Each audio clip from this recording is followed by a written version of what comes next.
искам да започнем тази вечер с една задачка, мислена. Вземете в ръката си 3 снимки, ваши снимки. Едната, ако сте горе-долу така на моята възраст, едната може да бъде от тинейджърските години, ранните тинейджърски години, когато вече сте започнали така да се чувствате по-самостоятелен, по-самостоятелна, когато сте започнали да правите по-сериозни грешки в живота си, по-отговорни решения да взимате. Вземете една снимка и от вашите по-нататъчни младежки години, 18, 19, 20. Вземете една снимка от 30-те си години, аз съм все пак на 44. Ако сте тинейджър, изберете си една-две снимки от вашето минало. Ако сте тинейджър, все още сте късметливи, защото не сте натрупали сенки във вашето минало, от които бихте желали да се освободите. Но вземете тези снимки и ги погледнете. Помислете си за времето, в което са правени тези снимки. За какво сте мечтали тогава? С какво сте се борили? Има ли неща, от които се срамувате, че сте направили, или пък, че не сте ги направили? Тоест, помислете си малко за вашето минало в определени моменти от вашия живот. Сега застанете пред огледалото. Някои от тези сенки все още ли са част от живота ви? По някакъв начин попречили ли са ви? И когато се погледнете в огледалото, виждате ли всички тези неща, с които някога сте се борили, за които съжалявате, че са се случили или пък, че не са се случили? И ако е така, какво мислите да правите с тези сенки? Цял живот ли ще ви преследват? Като призраци от вашето минало. Възможно ли е по някакъв начин да ги премахнем, да се освободим от тях, да се излекуваме, но да се излекуваме истински, дълбоко, не просто да забравим, че тези неща се случвали, не просто да се откажем от нещата, в които сме вярвали някога, за които сме се борили, но да превърнем слабостите и недостатъците си в предимства днес. Не знам дали сте чували за Франк Абигнейл. Познато ли ви е това име? Сигурно нищо не ви говори, но със сигурност някои от вас са чували или гледали филма с Леонардо Ди Каприо "Хвани ме, ако можеш". Гледали ли сте го? Тези от вас, които са го гледали, знаят, че там се разказва за един мошенник, който всъщност героят на Леонардо Ди Каприо е именно същият този Франк Абигнейл и той е действителна личност. Между 16 и 21 годишна възраст той се занимава с измами, фалшификации и подправя чекове на обща стойност 21 милиона. Не, прощавайте, 2,5 милиона. Освен това се представя безупречно за лекар, за преподавател, за самолетен пилот, за адвокат и така нататък. Докато най-накрая не е хванат от френската полиция и вкаран в затвора. Прекарва всъщност осъдение на 5 години затвор, но сключва споразумение с американското правителство да сътрудничи в борбата срещу измамите. И той просто е късметлия. И излиза по-рано от затвора и създава по-късно една фирма, Abagnale and Associates, която консултира бизнеса в борбата с измамите. И днес той помага на повече от 14 000 компании, все още е жив, мисля, поне до одеве. Когато проверих за последно в Уикипедия, на 14 000 компании да се предпазят от мошенници като него. Той имал шанс. Имал е шанс, нали? Просто правителството да му подаде ръка и той да използва тъмното си минало за нещо полезно в настоящето. Но не всеки има такъв шанс и не е толкова лесно с всички хора, които в миналото си са имали грешки, грехове, престъпления или са преживели различни тежки травми. Много е трудно да се освободиш понякога от сенките на миналото си. Защото тези тежки преживявания, които някога сме имали, те не са си останали просто там. Нали? Би било хубаво, ако са останали там и по никакъв начин не ни влияят. Но ние сме една съвкупност от всичко, което сме преживяли. Ние днес сме това, което сме били. И ние се променяме, бихме могли да променим това, което сме, не миналото. Ако успеем да преосмислим миналото си, ако успеем да превърнем тези тъмни сенки в дълбоки прозрения за живота и вместо да ни причиняват болка и страдания, да ги превърнем в предимство за нас. Тоест, ние можем да преосмислим миналото си така, че да го превърнем в една платформа за едно пълноценно настояще, в една основа. Тези тъмни сенки могат да се превърнат в лъчове светлина, в дълбоки прозрения за това как да водим един нов и различен начин на живот. Всъщност точно това се случва с апостол Павел. Апостол Павел не просто променя живота си. Ще кажем няколко думички за него. Кой е той? Какъв е той? Той не просто променя посоката на своя живот. Той използва всичко, което има в миналото, за да води един пълноценен начин на живот. Той не се опитва да забрави миналото си. Напротив, той стъпва здраво върху него и го превръща в едно голямо предимство.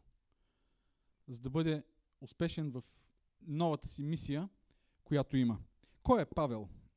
Апостол Павел. Познат още като Савел. Всъщност, Савел от Тарс, да.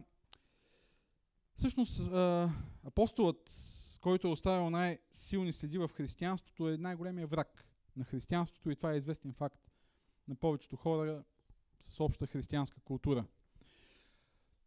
Той е бил идеалният човек, който може да бъде използван срещу църквата, ранната църква, зараждащата се църква. Защото е бил образован, достатъчно добре образован, възпитан в юдаизма от дете, при най-добрия учител, подготвен с цялата аргументация, която може да има един теолог, да се бори на идеологическо ниво, но нещо повече, той е имал позиции в обществото, чрез които е можел да се бори на физическо ниво с църквата. И това, което прави апостол Павел, юдеин, фарисей, а фарисеите са били една от така може да кажем, радикалните религиозни групи в обществото, е, че той използва целия си ресурс, за да унищожи църквата. В Деяния 8 глава, 8 и 9 глава, може да прочетем няколко думи за Савел. Скоро проповядвах в съботните ни богослужения върху тези текстове. Нека да припомним за тези, които са били някои неща. Савел одобряваше убиването му. На кого? На дякон Стефан.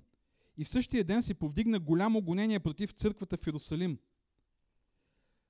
А Савел опустошаваше църквата, като влизаше във всяка къща и извличаше мъже и жени и ги пращаше в тъмница. Савел опустошаваше църквата, разоряваше я. 9 глава. Савел, като дишаше още заплаха и убийство срещу Господните ученици, отиде при първосвещеника, поиска от него писма до синагогите в Дамаск, така че ако намери някой да следва това учение, мъже или жени, да ги докара вързани в Йерусалим. И ето го Савел, който има всичко, което му е необходимо. Авторитет, власт, позиция, влияние. Тръгнал на кръстоносен поход, кавички казано, срещу църквата. Но нещо се случва с него. По пътя към Дамаск той се среща с Исус Христос. Исус му се явява в видение. И Павел пада на земята. Павел ослепява за 3 дни. 3 дни Павел преосмисля живота си. Исус му казва: Савле, Савле, защо ме гониш? Той казва: кой си ти, Господи? Исус казва: аз съм Исус, когото ти гониш. И в един момент Савел се изправя срещу собственото си безумие. Той до такава степен е бил обладан от идеята, че е прав, че служи на Бога, че не е можел да разбере не е могъл да осъзнае, че едни такива престъпления, които той извършва срещу невинни хора, по никакъв начин не могат да бъдат част от едно служение на Бога. Но в този момент той е поразен и в продължение на 3 дни той преосмисли живота си. След тези 3 дни Павел вече е друг човек. Той е друг човек, но докато стане апостол Павел, минават още няколко години. Знаете ли колко? Той вече е апостол, той вече е изпратен, вече е призован от Бог. Първо минават 3 години, после минават, докато той влезе в активна служба, някъде към 7-8 години, може би. И неговото появяване в Иерусалим, той самия казва в посланието към Галатяните, втората глава, е 14 години след като се случва всичко това и от тогава нататък той взима пълномощие от апостолите и тръгва да служи. Добре, как един такъв човек може да служи на църквата, след като зад гърба си има най-тежките престъпления срещу нея? Представете си, вие сте убиец, а той може да не е бил физически убиец на някои хора. Той е бил човека, който е гласувал срещу тях, гласувал за убиването им, самият той го казва това нещо, бил ги е и ги е изтезавал. С каква решителност и сила можеш да застанеш на точно противоположната страна и да се бориш за една кауза, която ти си унищожавал? С какви очи? Бог обаче казва, аз съм избрал Савел, той ми е съд избран, за да може да свидетелства за мен пред народите и да страда. Всъщност, това, което за нас хората изглежда като слабост и недостатък, в очите на Бог е едно невероятно предимство. Това, което квалифицира най-много Савел като успешен апостол на църквата, всъщност е неговото тъмно минало. И това тъмно минало го превръща в най-успешният проповедник на точно обратното в това, което той е вярвал. Помислете си, вижте този Савел преди обръщането, който диша заплаха, омраза, убийство, агресия, който унищожава събрания на невинни хора. Помислете си, как е възможно този човек да пише за любовта? Но той пише най-красивите и най-силните думи в Новия Завет за любовта. 1 Коринтияни, 13 глава. Нямаме време сега да прочетем всички тези думи, но прочетете този текст. Това е съвсем друга личност. Това е личност, която не можем да си представим, че е мразила и убивала. Нека да прочетем все пак няколко думи от 1 Коринтияни 13 глава. 1 Коринтияни 13 глава.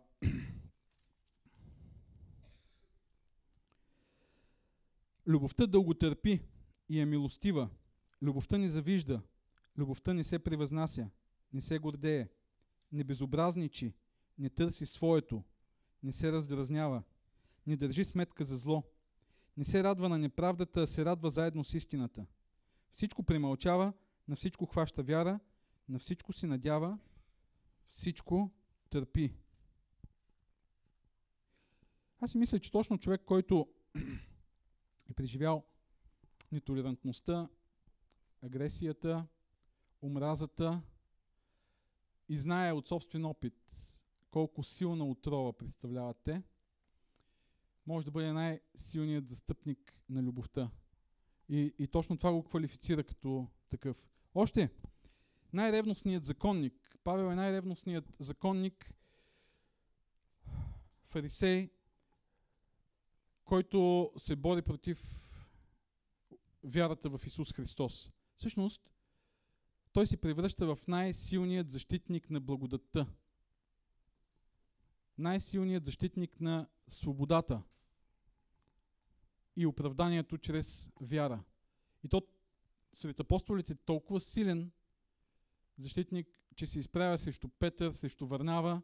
Четем такива случаи, когато те се увличат от лицемерието на фарисеите, на законниците, на тенденциите в ранната църква. Той се изправя и ги изобличава. И той е толкова безкомпромисен към това ужасно учение, което навлиза в църквата, че в Галатяни посланието към галатяните, където той разглежда проблемите, които навлизат в църквите в Галатия.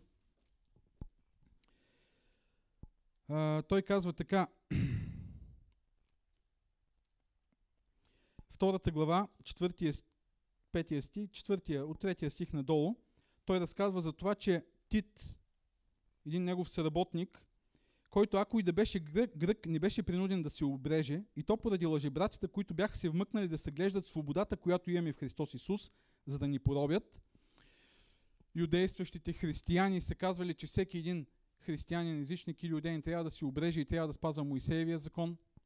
Нещо, в което и самият Павел е вярвал. Но след като приема Исус Христос и се освобождава от оковите на законничеството, той казва така, че на тези, които се вмъкнаха за да ни поробят, нито за час не отстъпихме да им се покорим, за да прибъде с вас истината на благовестието.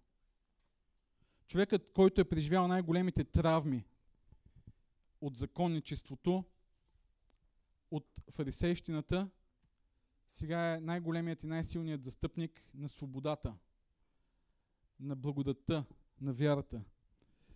Този, който всъщност е пример, този, който е бил най-големият грешник в собствените си очи и в очите на останалите. На едно място пише, че се е превърнал в пример на всички останали за Божието търпение към него. В първото послание към Тимотей, 1 глава, 15 и 16 стих.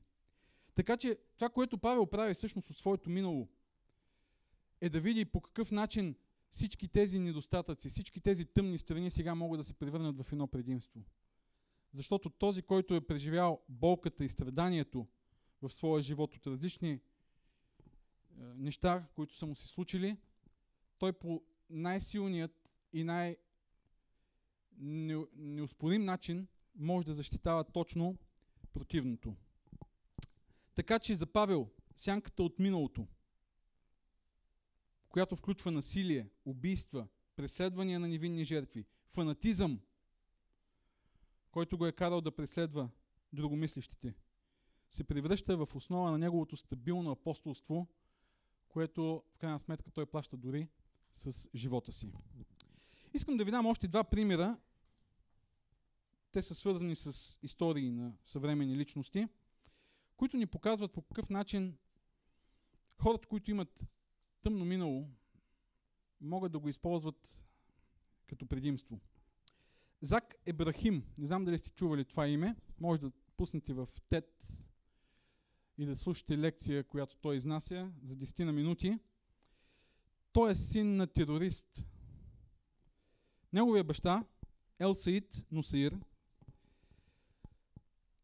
той убива един от националистически иудейски лидери през 90-та година, вкаране в затвора и там от затвора всъщност организира терористичния атак през 1993 година в Световния търговски център.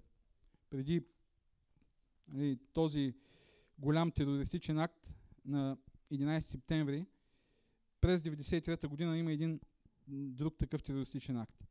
За неговия баща Осама Бен Ладен казва: спомнете си Ел Саид Нусаир, т.е. помнете го, нека той да ви бъде пример. Зак Ибрахим израства в семейство на терористи. Неговия баща, неговия чичо, изобщо всички, които са били около него, са били такива. Той от малък е бил обучаван и възпитаван да мрази, въпреки че той не е разбирал напълно всичко, което се случва.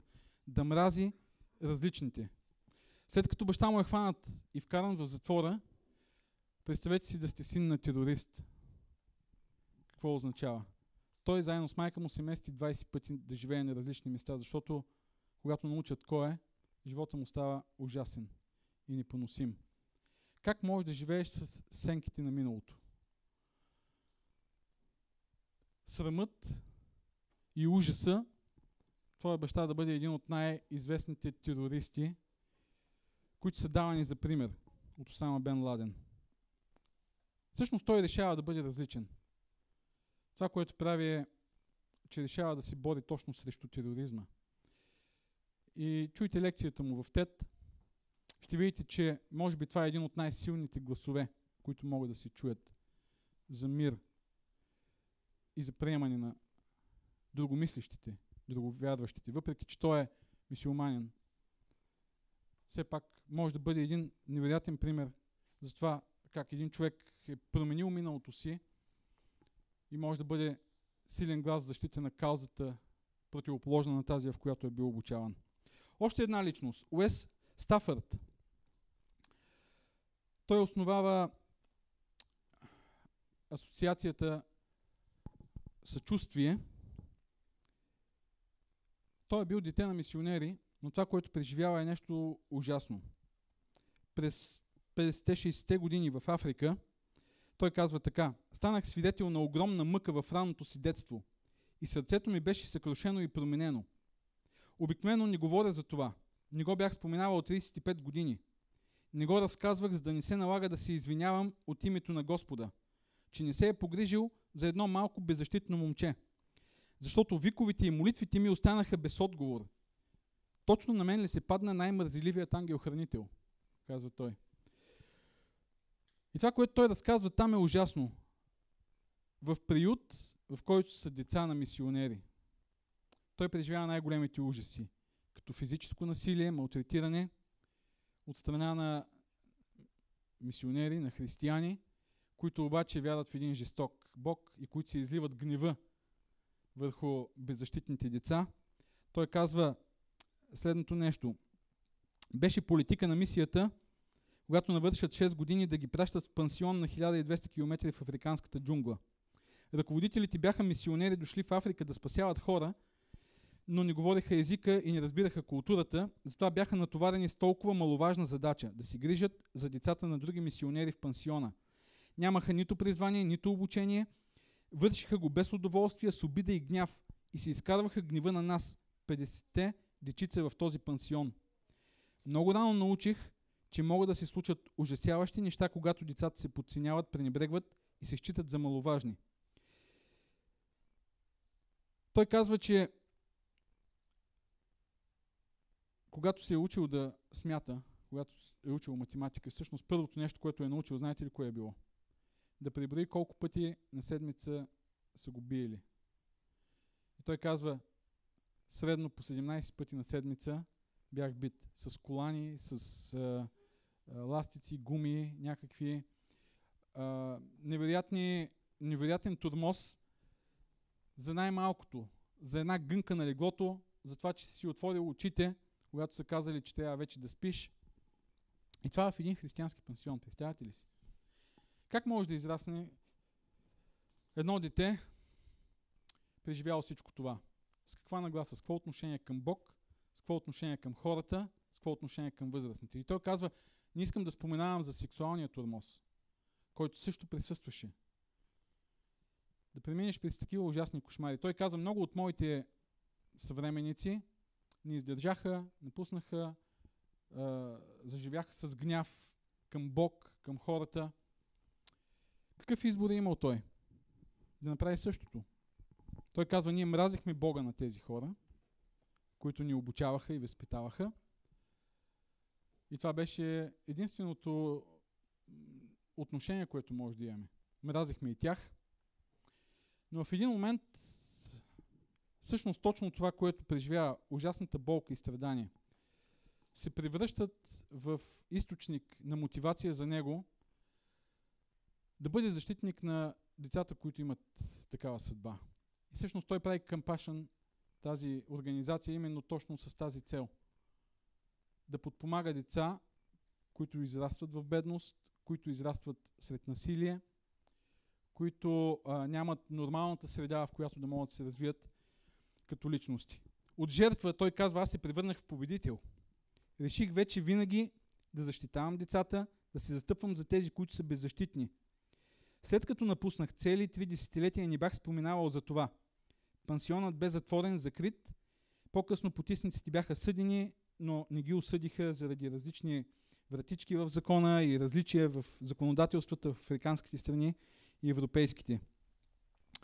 Но казва така, негодованието ми срещу неправдата и малтретирането и борбата ми срещу бедността ме доведоха в Compassion. А ако тя не съществуваше, преди 32 години лично щях да я основа. Всъщност той се присъединява и я развива по един невероятен начин. Той може да се превърне в един горчив, обиден на света човек заради болката и страданията, които е преживял. Но точно заради миналото си той продължава напред без да се уморява и отчаива. Тези и много други примери показват, че ние можем да преосмислим миналото си и от пречка за нашето настояще и бъдеще да го превърнем в най-силния си кос. Но как може да стане това? Нека да ви дам 3 предложения. Те са вдъхновени от това, което Павел преживява и от това, което други хора са преживяли. Първо, трябва да се изправим срещу сенките на миналото и да осъзнаем истинската им същност, а не да ги крием или омаловажаваме и да разберем начина, по който те блокират нашето настояще. Да се изправим срещу тях, това е най-болезнено.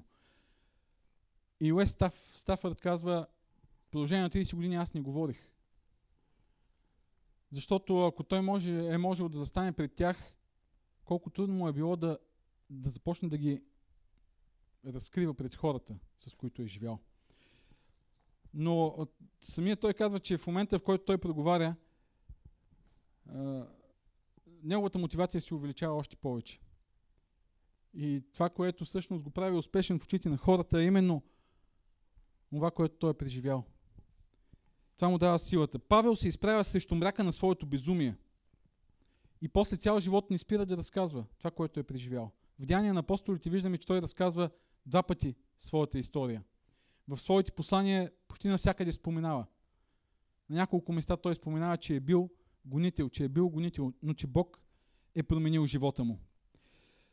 Много е важно, за да разберем по какъв начин, много е важно да се изправим пред тъмните сенки, защото по този начин можем да разберем как те ни пречат да реализираме настоящия си потенциал. Например, нашите грехове и грешки с какво ни изпълват? Чувство за вина. А чувството за вина какво ни казва? Ти нямаш право да продължиш, защото си виновен. Ти нямаш право да правиш това или онова, защото си виновен. Още нашите срамове могат да произлизат от нашите лични недостатъци, които имаме. Или от неща, които сме направили, или не сме направили. Нашите лични недостатъци, знаете ли какво ни казват? Ти не си достоен. Ти не си достоен. А да живееш чувството на недостоинство е ужасно. И това е много силна спирачка в живота ни. Още причинените жестокости и унижения, които сме преживяли. Те ни казват, никой не те обича. Светът е жесток. Не можеш да разчиташ на съчувствие и на милост от страна на хората, които са около теб. И това ни блокира. Така че на първо място да се изправим пред тях, да ги осмислим и да видим по какъв начин те ни пречат. Второ, да се излекуваме от тях. Но като казвам да се излекуваме, имам предвид точно това. Да бъдем излекувани, а не да се опитаме да ги забравим. Може да видите в различни книги или различни източници в интернет как да забравим за миналото си. И това е най-глупавото нещо, да забравиш. Не трябва да забравиш. Трябва да бъдеш излекуван. А как можеш да бъдеш излекуван? Може чрез психотерапевт, не знам, сигурно. Някой казват, че помага. Но това, което аз знам, е, че Бог дава духовни средства, духовни начини за изцеление. Как? Нашите грехове и грешки. По какъв начин? Библията казва изповед и покаяние. Отиваш при Бог и разкриваш вината си. И я оставаш пред Него. И Той отнема вината. И те очиства. И ти си свободен. Изповед и покаяние. Признаване на греховете си. Който крие греховете си, казва Библията, няма да успее. Но ако отидеш и разкриеш всичко, оставиш го пред Него, тогава можеш да се освободиш. И тогава вече грехът не е пречка. Той е сила. Да, ако си бил лъжец, сега вече можеш да бъдеш честен човек и да стъпиш върху миналите си грехове като победител, а не като победен от тях. Споменах 3 такива сенки. Греховете, срамовете и причинените страдания и унижения. Нашите срамове и недостатъци. Ние може да сме се справили с чувството за вина, обаче срамът, който ни казва: ти си недостоен, продължава да бъде пречка между нас и хората, между нас и Бог и за нас самите да продължим напред. Отново, според мен, изцелението е духовно и само духовно. Разбира се, от чисто хуманистична гледна точка може да си кажем: всяко човешко същество има достоинство. И това е така. Всеки има своето достоинство. И към всеки трябва да се отнасяме с уважение, а и към себе си трябва да се отнасяме с респект. Но начинът, по който Библията говори за човешкото достоинство, е несравним. То не зависи от това дали си добър или лош. Не зависи от това дали си успял или не успял. Не зависи от това дали имаш физически недостатъци. Дали си красив или грозен, или пък имаш увреждания. Защото имало е времена, в които хората с увреждания са били изхвърлени от обществото и убивани дори. Не, Библията гледа по съвсем различен начин на човешкото достоинство. И то по такъв невероятен начин, че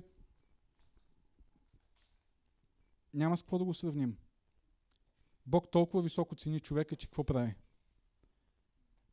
Даде своя единороден син, това в Библията се нарича златния стих, за да не погине нито един, който вярва в него, но да има вечен живот. Въпреки че между нас и Бог има огромна дистанция, огромна разлика, Бог казва: аз те издигам, като съм готов да платя с цената на себе си за теб. Така че човешкото достоинство, срамът, може да бъде пренебрегнат. Срамът от това, че е дете си. Или какво си направил, или какво не си направил.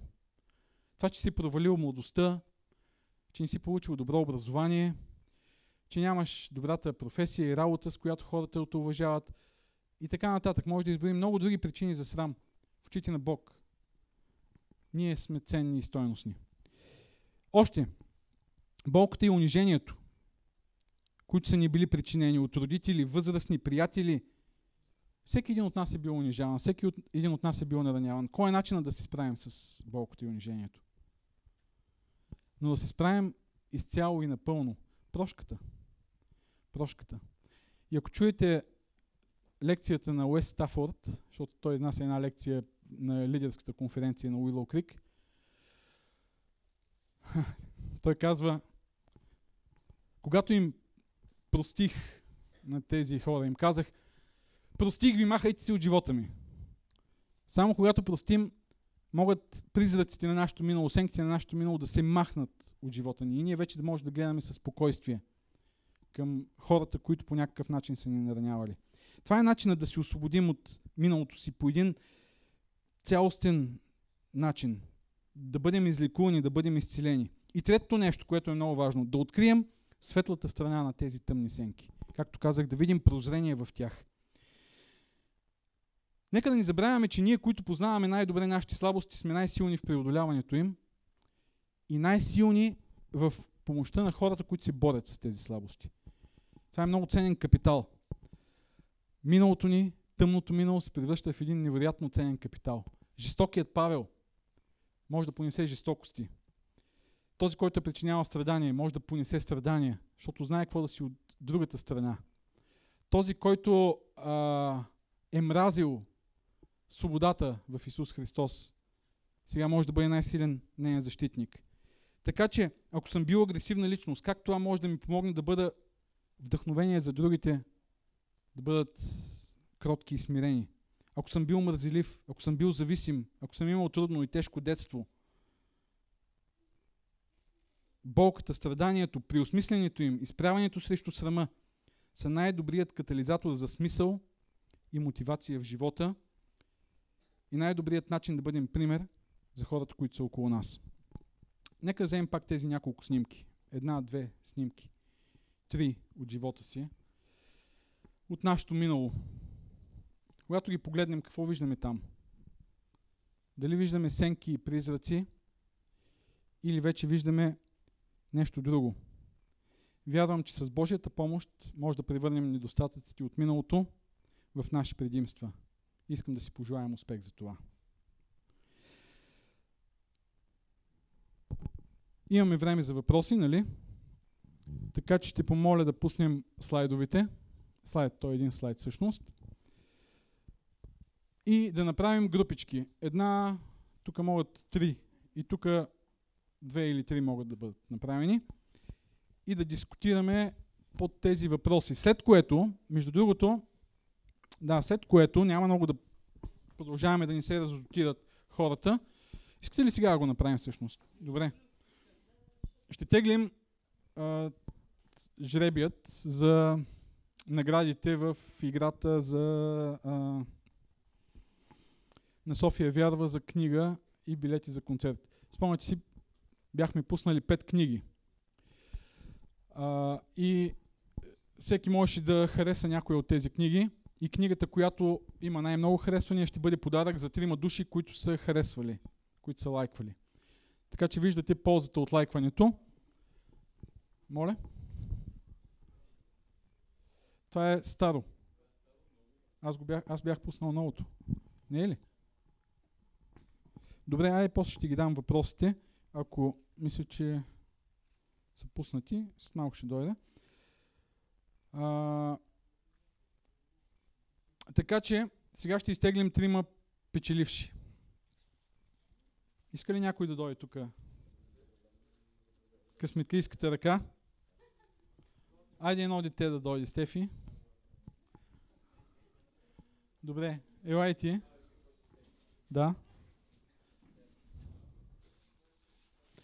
Ако личността е от София, ще може да получи книга и 2 билета за концерт. Ако не е от София, така, избери едно. Добре, избери и ти едно. И аз ще избера едно. Я да видим, ела тук, Стефи. Да прочетем името. Стефани, извинявай.